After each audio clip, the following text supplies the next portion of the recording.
Assalamualaikum warahmatullahi wabarakatuh. Hamdan syukran lillah amma ba'd. Sahabat manusia plural yang saya hormati dan saya banggakan. Pertama kita ucapkan innalillahi wa inna ilaihi raji'un atas peristiwa yang menimpa di depo Pertamina Pelumpang ya, Jakarta. Tercatat korban sekarang 19 orang tewas dan 49 luka. Ini update malam ya, jam 11. Mungkin bisa bertambah korbannya.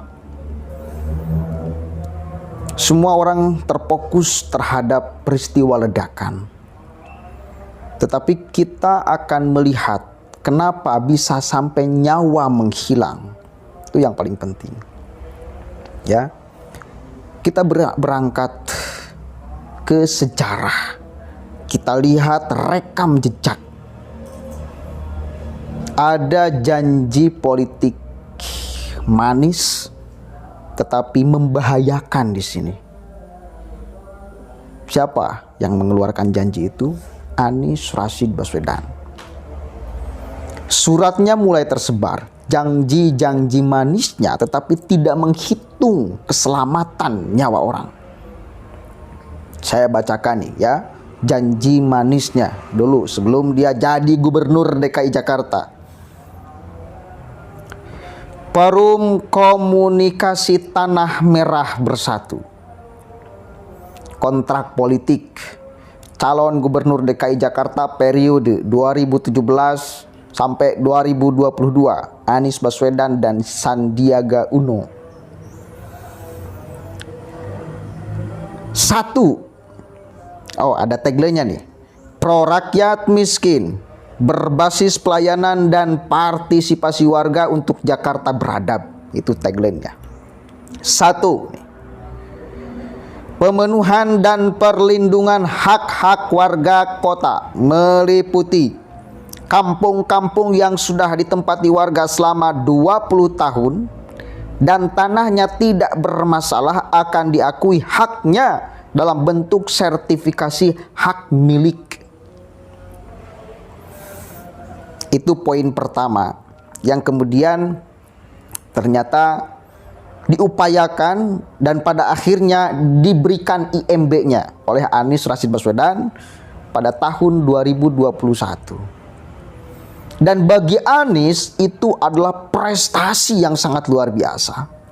Padahal itu jelas tanah milik Pertamina. Satu kali lagi, itu jelas tanah milik Pertamina. Artinya apa? Anies melegalkan sesuatu atau tanah yang harusnya tidak bisa dilegalkan. Karena ini harus zona aman, zona bersih, zona tidak boleh ada manusia, ada rumah apalagi di sana. Kilang minyak besar di sana, Bos. Tetapi nggak tahu ini Anies kenapa tidak menghitung sampai ke sana. Hanya untuk merayu agar rakyat memilihnya. Akhirnya dibuatlah janji dan janji itu tidak menghitung nyawa orang yang tinggal di sana. Akhirnya terjadi sekarang meledak, menewaskan puluhan, mengorbankan puluhan orang. Siapa yang paling berdosa di sini? Siapa yang paling berdosa di sini? Ayo. Persoalan ledakan itu tanggung jawab Pertamina. Satu kali lagi, persoalan ledakan itu tanggung jawab Pertamina. Tetapi persoalan nyawa yang melayang ini ada persoalan lain. Makanya ini ada pengamat migas itu sampai keras beliau ngomong. Kita cek nih. Itu orang-orang Pertamina mengerti itu secara ilmiah, tidak bisa dibantah ini.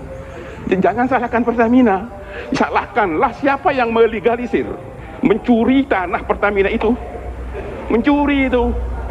Saya tahu persis itu tanah Pertamina itu, ya. Itu siapa yang melegalisir itu diurus dulu itu, jangan Pertamina aja yang disalahin sekarang. Jadi secara standar infrastruktur kilang minyak itu sudah ideal sebenarnya. Ideal untuk 80 tahun, didesain untuk 80 tahun. Ya bukan untuk 30 tahun.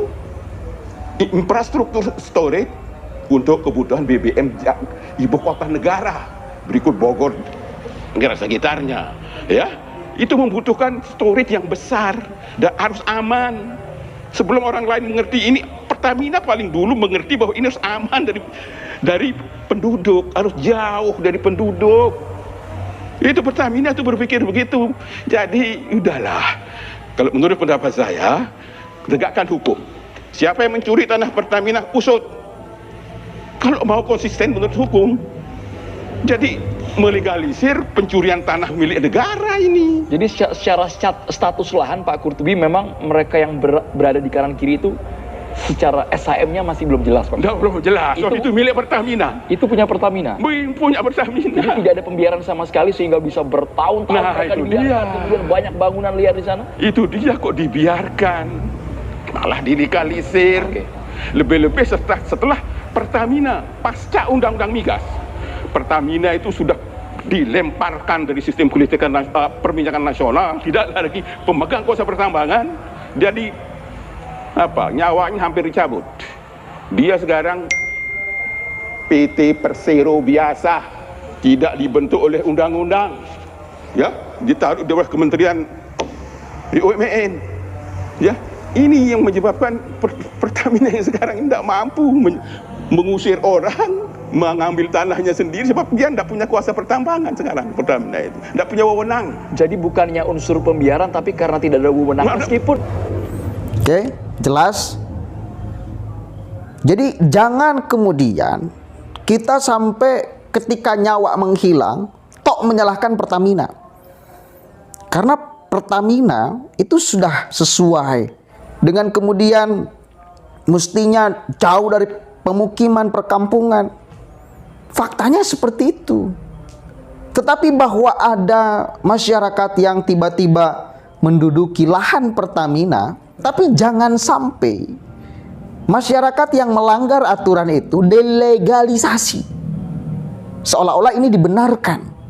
Padahal ini mengancam nyawa, mendekat Pertamina. Kan akhirnya kejadian seperti ini. Satu kali lagi, siapa yang paling berdosa di sini? Terhadap hilangnya nyawa loh ya. Ini meledak harus diurus. Ini kenapa sebab-sebab meledak. Tetapi urusan nyawa menghilang, bahkan tegas itu, seret itu yang melegalkannya. Ya, yang memberikan izin IMB di tanah yang bukan haknya, ya, di tanah yang bukan miliknya, hanya karena ambisi politik. Padahal tidak menghitung manis itu bakal menjadi obat, bakal menjadi penyakit. Jelas-jelas deket kilang minyak gimana sih? Itu kan orang menghitung ini potensi untuk meledak, yaitu rawan gitu loh. Deket kilang minyak gimana sih? Dan ternyata Anies tidak menghitung itu, dan akhirnya sekarang kejadian. Setelah dia lengser gitu loh. Luar biasa ya produk-produk Anies Rashid Baswedan. Menghilangkan nyawa banyak orang. Kemarin sumur resapan pun menelan korban. Luar biasa, ini rekam jejak nih. Ini rekam jejak nih. Ini rekam jejak. Sebagaimana yang selalu beliau ucapkan. Jangan lihat visi misi saya. Visi misi itu bisa dikarang. Visi misi itu tidak menjamin seseorang akan melaksanakan visi misi itu. Lihat rekam jejak. Nah, sekarang kita lihat rekam jejaknya seperti ini. Beliau melegalkan tanah yang mestinya tidak boleh dilegalkan. Tanah ilegal. Apalagi tanah yang tidak boleh dilegalkan itu sangat berpotensi mencabut nyawa seseorang. Berbahaya tanahnya karena dekat kilang minyak. Jadi dua kesalahan. Yang pertama melegalkan tanah yang ilegal. Yang kedua tidak menghitung bahwa di sana nyawa seseorang terancam gitu loh. Ini dua kesalahan. tidak menghitung bahwa di sana nyawa manusia bisa menghilang. Karena kan bukan satu kali itu meledak kilang minyak itu. Udah 2 kali itu.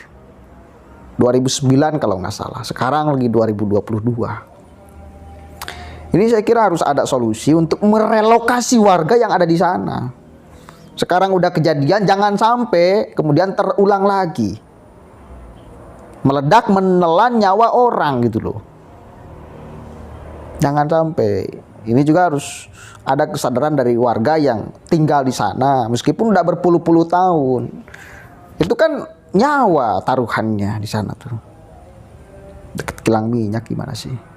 Karena kilang minyak ya suatu saat berpotensi untuk meledak kembali gitu loh. Dan ini kan harus kita hitung. Itu loh. Bahwa kemudian susah untuk mencari lahan untuk tempat tinggal, itu saya kira pemerintah harus memberikan solusi, direlokasi, berikan tempat tinggal kepada warga Jakarta yang kemudian menduduki lahan Pertamina sekarang untuk pindah menjauh dari tempat yang berpotensi mengambil nyawanya, di tempat yang lebih aman. Ini tugas pemerintah. Begitu saudara. Jadi bukan tugas pemerintah itu melegalkan tempat yang ilegal, apalagi tempat yang ilegal itu mengancam nyawa seseorang. Bukan itu. Itu bukan kemanusiaan yang bergerak, bukan atas dasar kasih sayang tuh. Itu ambisi namanya tuh. Jelas-jelas ada kilang minyak, kok bisa dilegalkan gitu loh. Diberikan IMB, izin mendirikan bangunan. Akhirnya kan kejadian seperti ini. Kalau di sana tidak ada manusia, tidak ada rumah-rumah warga, mungkin sedikit korbannya. Sekarang bos, banyak tuh, 49 luka parah tuh. Ya, 19 nyawa menghilang gara-gara meledaknya itu. Begitu ya. Mudah-mudahan ada manfaatnya. Dan saya sangat sepakat, usut ini. Siapa yang melegalkan manusia-manusia tinggal di sana? Padahal tempat itu berbahaya sekali. Usut. Sangat sembarangan tuh. Assalamualaikum warahmatullahi wabarakatuh.